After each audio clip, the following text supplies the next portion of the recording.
What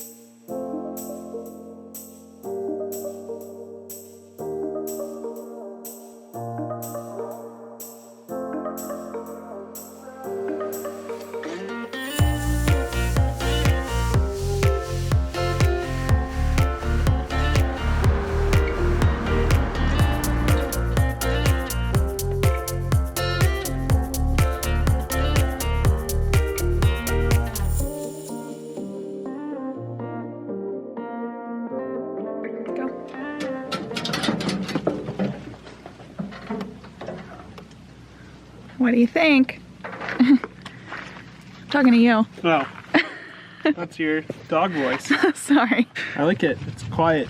Almost too quiet. Almost too quiet. All right, guys, check out this boondocking spot. It is gorgeous.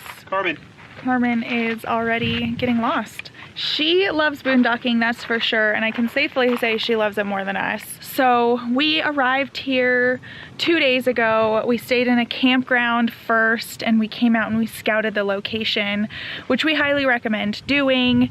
If you didn't see our video last week, I would go check that out, because we drove straight to the boondocking spot, didn't like it, and ended up going to a campground, and it was just a very confusing weekend for us. So we knew there was more boondocking out this way. And by the way, we are in Lone Pine, California, and this is Alabama Hills BLM recreational land. How long do you think we scouted for? I think we scouted for like an hour. Not everyone has to scout, but if you have a bigger rig like ours, we really didn't want to get stuck again on a road. Future boondocking expeditions, we have agreed we are going to be doing that. We actually drove the road 2 times just to make sure, like visualizing towing the RV, just to make sure that we could do it, and we were confident. So we drove back 5 miles to the campground, hitched up, came out. Yeah, we left our chairs here to kind of like claim the spot, because it's closer to the entrance. I mean, if you look just over this direction, there's like all of these roads, and there's all of this boondocking land that there's no way we can get our rig over there. So Where's the dog? Carmen! Get inside. Get inside. Let's go. So we see all of this, all of that road all around there, and so these roads just cut through here, and we found this spot, and it's at the end of this like little cul-de-sac. So we don't get too many people. They just, we get the occasional person who drives down this road thinking they can get to all these other roads, and then they turn around, just like this guy. Bye. Anyway, putting the chairs down, I don't know if it worked or not. We don't know, you know, boondocking rules, so I don't know if you're actually allowed to do that, or if people even respect, like, oh, there's chairs there, we won't take it. But we're only 5 miles down the road, and we knew we were going to be back pretty quickly, so we figured we'd give it a go. So we got in really easily, and then we unhitched, and Jason was checking out the cell signal. That was another reason we picked this spot. That's another reason it took us so long, because there were a couple other spots that were like, okay, this might work, and we checked the cell signal and there was nothing. So this was one spot that actually had some cell coverage, so we could actually get Wi-Fi for him to work. We unhitched, and Jason's checking the cell signal, and it worked before, and it wasn't working. And he literally walks 10 feet in front of the RV, and he's like, oh, there's great coverage here. So we got out the Wi-Fi booster, and we're like trying to extend it, and then finally we're like, forget it. So we hitched back up. Brought in all the slides. We brought in all the slides and moved the RV literally 10 feet forward. Absurd. Yeah. But whatever, it worked out. Here's our Wi-Fi booster, in case you're wondering. It's that little thing up there on a pole. So when we got here, even though it was pretty smooth, we were still a little stressed out. This is only our 2nd time boondocking. First time by ourselves. Yeah, first time by ourselves. So we took the evening to just chill and like not worry about doing anything else. We did get one Battleborn battery, and we were like, we'll do it tomorrow. We forgot that our lead acid battery, it can have a full charge from the generator running it all day, charging it all day, and then it loses power like 4 hours after you turn the generator off. So it was like midnight, 1 a.m. We wake up because our sound system is beeping because it has no power. Our fridge is beeping because it has no power. Even on, it switches to propane, but it doesn't even have enough power to like on the fans. It's so annoying to wake up to that beeping, and somehow we forgot this like hell that we created for ourselves. So yesterday, Jason changed out our battery to the one Battleborn battery that we bought. Yeah, we just wanted kind of the drop and replace. I feel like the only thing that I regret is not getting a battery monitoring kit. Yeah, so lights. You want a battery monitor and I want an inverter. Yeah, well, we need an inverter. We need an inverter. So I'm glad that we're heading up to Reno. Yes. It's on our way to do our consultation with Battleborn that we talked to them about at RVX. So yeah.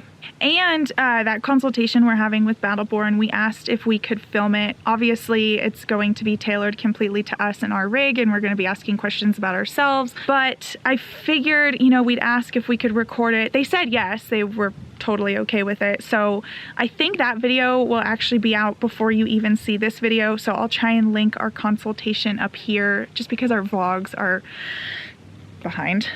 My fault. Yeah, so that's where we're at. Day 2 boondocking. Going good. This place is so unique and I can't like stop staring at these rocks. I feel like I've never actually like made eye contact with the camera today. Mount Whitney is actually up there. I don't think you can see it. It's clouded. Okay, well we'll get a better shot of it.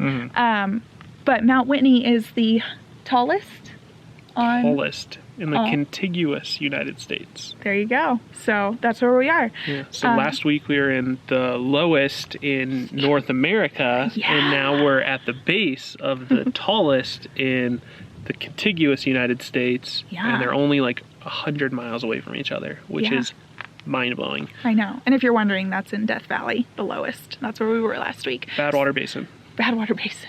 So yeah, we're just gonna show you our spot and our setup and this beautiful scenery because it is so beautiful out here.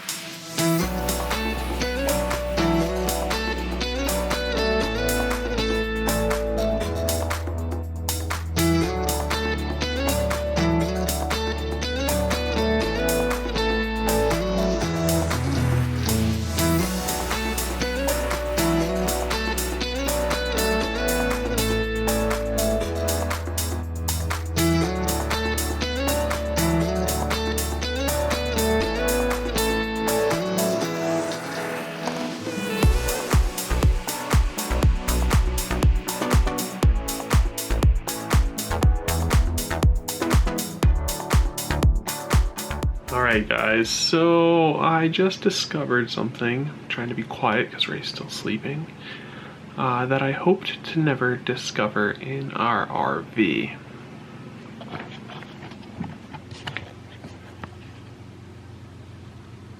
We got a mouse, or a rat, although it looks like a mouse because it's pretty small, and he's got a sweet tooth because he got into our little stash of Hershey Kisses. So now I'm going to pull everything out of the cupboard, make sure that he didn't get into anything else, try to find him, get him out of the RV, and then try to seal up any holes that I see.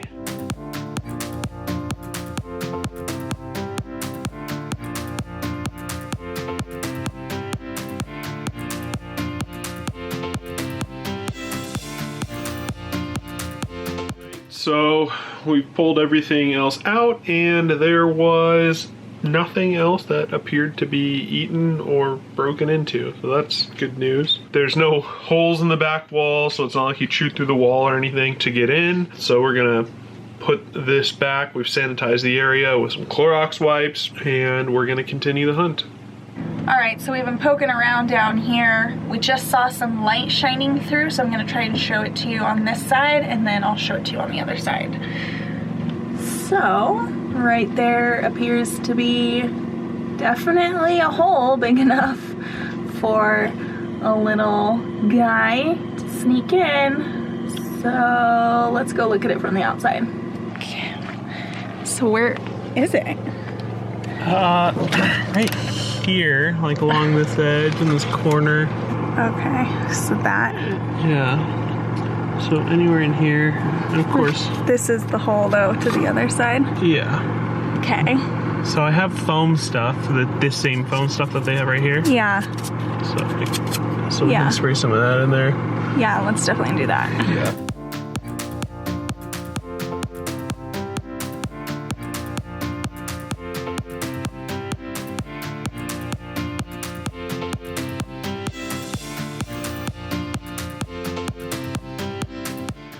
So we went to the store and we looked at the different mouse traps that they had, and we ended up going with this one, which is Terminix.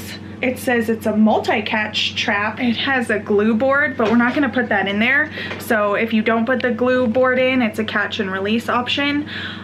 Personally, I think that that is probably one of the most horrible and inhumane ways that you can catch a rodent is with a glue board. Yeah, that just seems like pure torture to me, to have my limbs stuck on something that I can't get out.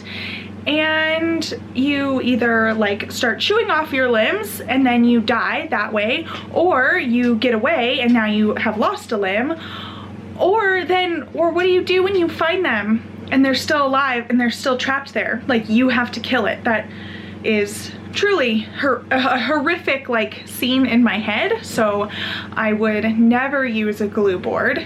Ever. I know there are other ways. Obviously, I've seen those electronic mouse traps that electrocute them and kill them. I would hope that that would be pretty quick. And then obviously there's the old school ones where they just come down and break their necks, which is sad, but I would hope that that would be quick as well. I've never really had to use mouse traps growing up. I mean, occasionally here and there, and we've always used the ones that like kind of come down and break their neck. And anyway, now that we actually are in a situation where we need to use some, that just sat well with me to just catch and release them. Obviously, they could just come back, but since we are out boondocking, we can just release them and leave, or I don't know. Anyway, now I'm just rambling because I've got all these images of like dead rodents in my head and I don't like that. This is what it looks like. It has a clear lid on it too, so you can actually see how many are in there. It has a little mechanism in there, so when they go in there and they step off this little gadget, it closes the door and they're trapped in there. Unless one was smart enough to stand on the lever and hold the door open for the others. And then, we didn't even mention this, but my friend Natalie, you probably remember her from 2 other vlogs, is driving up to meet us. Yesterday was her birthday, so we started to decorate up there. We're working with limited supplies here, so I decided not to tell her about the mouse, so that'll be really fun to share with her. I'm kind of excited to see how she does with boondocking all around.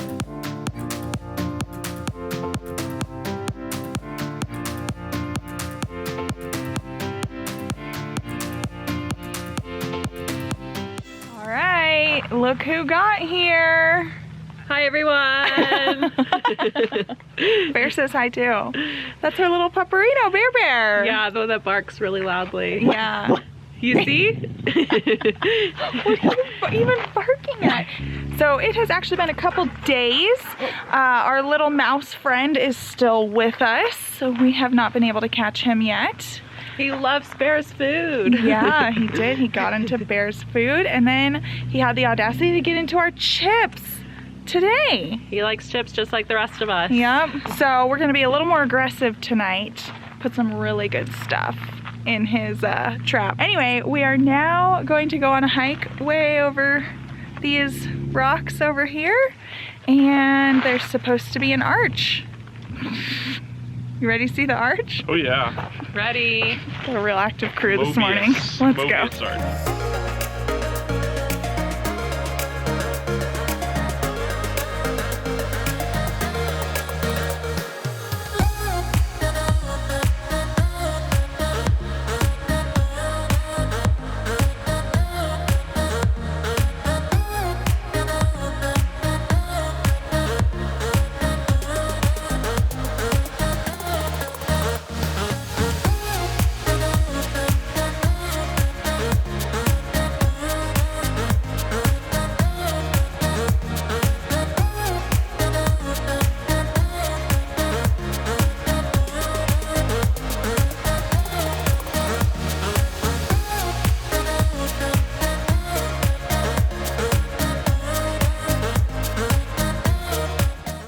obviously done with the hike and Hey guys! put Natalie to work. Cleaning! We're cleaning the truck.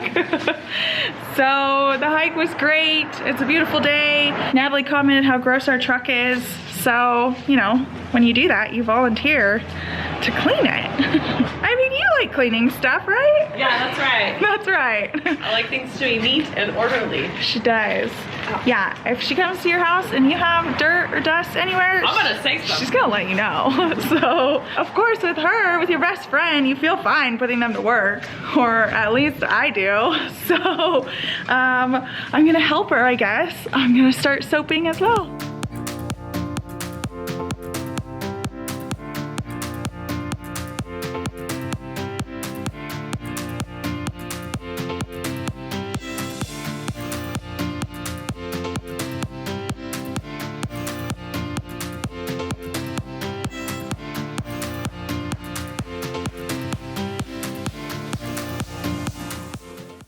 Hi guys. We need showers. But the car is clean. The car is cleaner than us right now. That's true, that's true. This was a task and a half. I told you it was gonna take a while and I feel like you weren't prepared. I was not prepared. No, you didn't believe me. No. This thing is a beast. I was ready to half-ass it the whole way. You did half-ass it. You're welcome. Anyway, we're done. I like bashed my arm on the stupid hook that holds the brush. Yeah, so she did that. that hurt. But other than that, the truck's done. We're ready to go back and drive down the dirt road to go back to boondocking. Yeah, let's see what it looks like when we get back. A word of advice for those of you who are getting dualies or thinking about dualies for full-time RV life.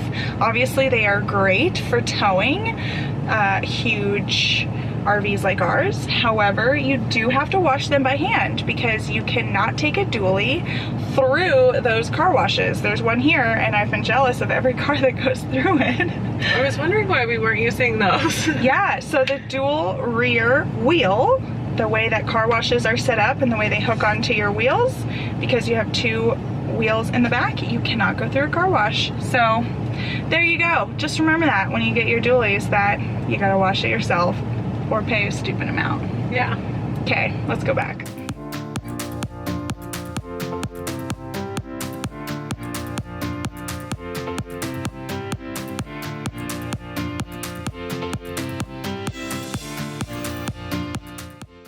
Alright guys, little update for you. Natalie left, so we had a great time with her being here. We wanted to do another Q&A segment, but we never got around to it while she was here, so we'll just have to save that for next time.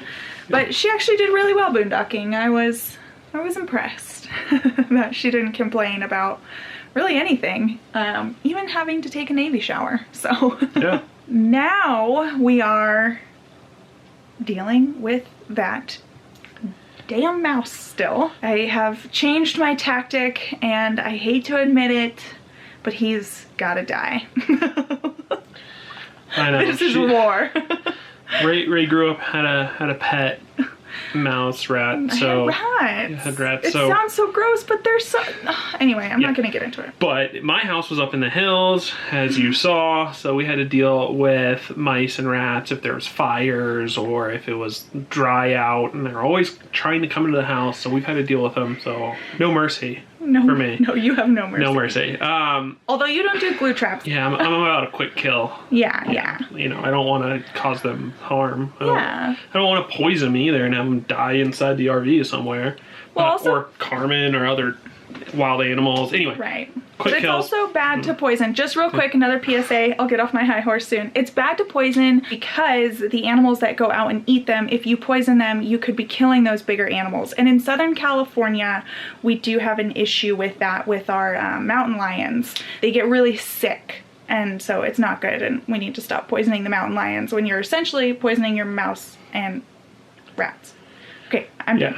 So standard snap trap. It's been around for years and it's been very, very successful. Sure, you can get fancier ones, but you don't need to. Those are going in. We can't have two, like we have to do both though, because we can't have snap traps out because Carmen will go and lick peanut butter off the snap trap and it'll just, you know, she'll have them all hanging from her tongue. So, so we only have a couple that we can put away locked in a cabinet where the mouse has been here in the pantry. We've also lifted everything up off the ground. Don't want to give them any little hidey places. We sealed up what we thought was their holes, but I don't know. We blocked the thing and only had the trap there. So like it was the only way out of the underneath where all the droppings stem from. So we assume that's where he's coming from. Still getting in. Still getting in. Still pooping everywhere. Yeah. He's just being rude. Yeah, at this time, you know, you had your chances. 3 strikes. So we're going to set that up tonight. So we'll see how it goes, and hopefully he goes into one of the live traps. If not, sorry, mouse. You're kind of a dick.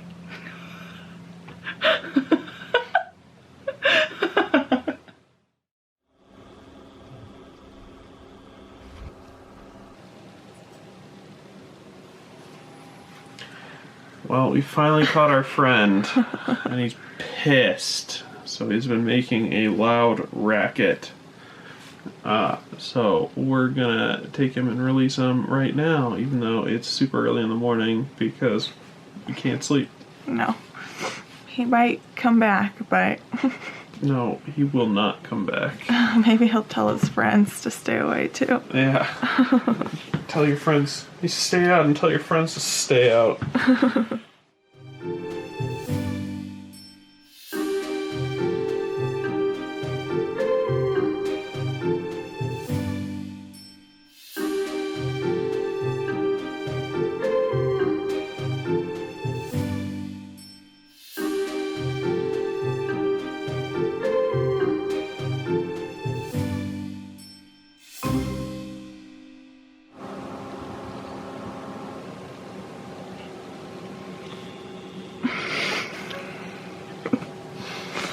How'd you get in? Tell us that we're not letting you go. How have you been sleeping? Yeah, not great. Not great. Yeah, we've had some visitors. But we caught them, and that's what matters. Both of our methods have worked, I'm sad to report. We did catch one in a snap trap as well, but we're not morbid, so we obviously did not record that part. That was the first one we caught. I wouldn't look at it. That happened around, so that first night, I forget where we were. I think we told you our plan, and then later that evening we set all the traps and we went to bed at 10:30, and I'm not kidding, 11:45 we heard the snap. It's just frustrating. Like, I'm irritated that I spent every single night like laying out a buffet for him to then an hour after putting the snap traps down he's just like, oh yeah, I want this. But you said he was huge, right? Well, I mean, he looked like a large mouse or a small rat. But so basically the point is that he wouldn't fit. You don't think? No, I mean, look at this thing. Oh, these are the other. You know, so we got some more I made him catch and release. I made him get so more like, catch and release. You know, this is like an inch and a half maybe. Yeah.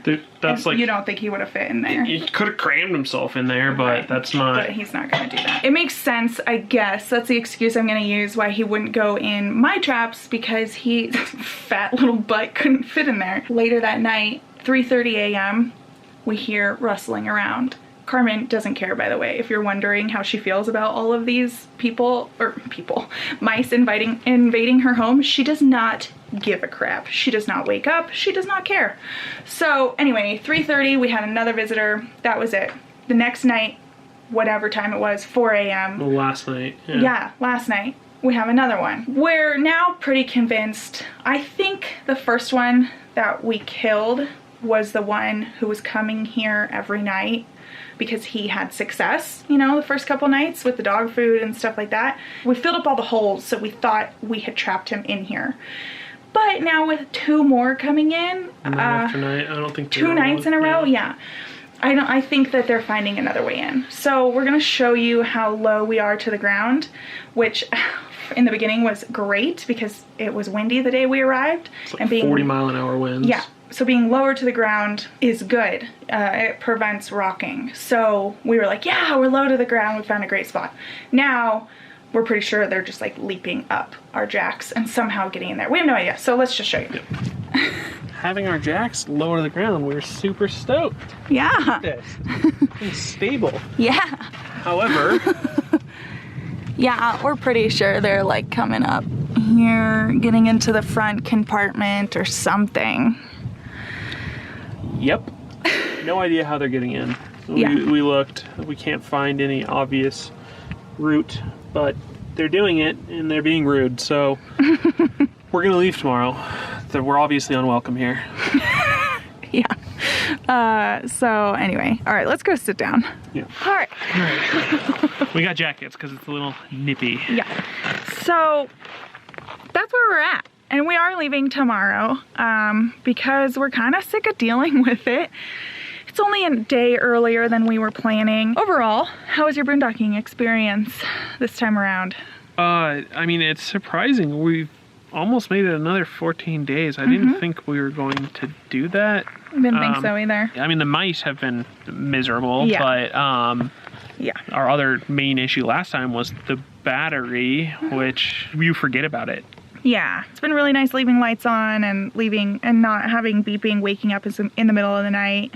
Now it's mice waking us up in the middle of the night. Or we have a little portable battery that powers it's like a battery inverter thing. Yeah. It's a Duracell power pack that we use to power Ray's air purifier that we use to sleep, just white noise. Yeah. And so that thing dies at around 2. So I have to wake up and turn it off because instead of dying like anything normally would, it dies with a high-pitched squeal. That's why I personally want an inverter, is so that we sleep better. So we can use our outlets at night and charge our phones at night. And with how much this one battery has helped us out, just with leaving the lights on and stuff like that, I'm very excited to see what more batteries can do. So again, I'm excited for our consultation in a couple weeks, but we'll obviously keep you posted on that because we have a lot of you, anytime we mention batteries, are very eager to see what we do with that. But overall, how do you feel about like boondocking? You know, we're okay with water. We filled up with our 60-gallon bag again. Getting water with the bag is super easy, but getting water into the RV using the onboard pump is like hours. It's miserable. So I need to buy a external water pump. Yeah. I'll get into that if I buy it. I'll let you guys know what I get because I've seen a lot of like drill pumps that just make it super easy. And we don't have a gravity fill, so it's literally pump or it's nothing. Yeah. Our tanks surprisingly aren't full, but we also know if we did, well, they're almost full, but if we did fill up with more water, that's kind of another reason we're leaving, is if we did go get more water, our tanks are already at capacity. So we want to go to a campground and like get rid of the mice and dump and clean our tanks. And frankly, like I think 14 days is around my max because I'm ready for a shower, like a good shower. Although I do have to admit our onboard water pump has higher pressure than when we're at city connections.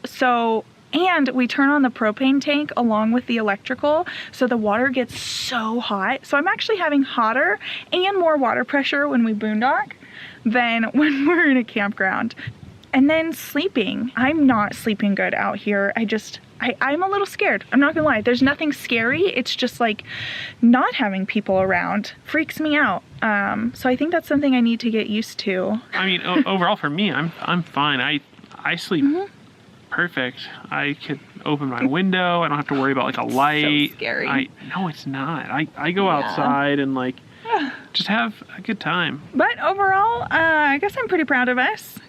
We did it. We went boondocking by ourselves and we survived. We also got extra passengers. All right, well, I think we're gonna spend the rest of our day just getting the RV ready to go for tomorrow so we can head up to Mammoth. I'm very excited for Mammoth. Believe it or not, even being a California native, I have not been to Mammoth. It's snowing up there, so we should get some snow. So we're leaving this beautiful desert area to go to snow. Don't forget to like this video and subscribe to join our Getaway gang. We'll see you next time. Bye guys.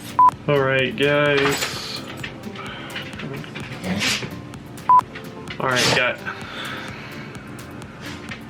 Also, Lone Pine, which is the town we're in, is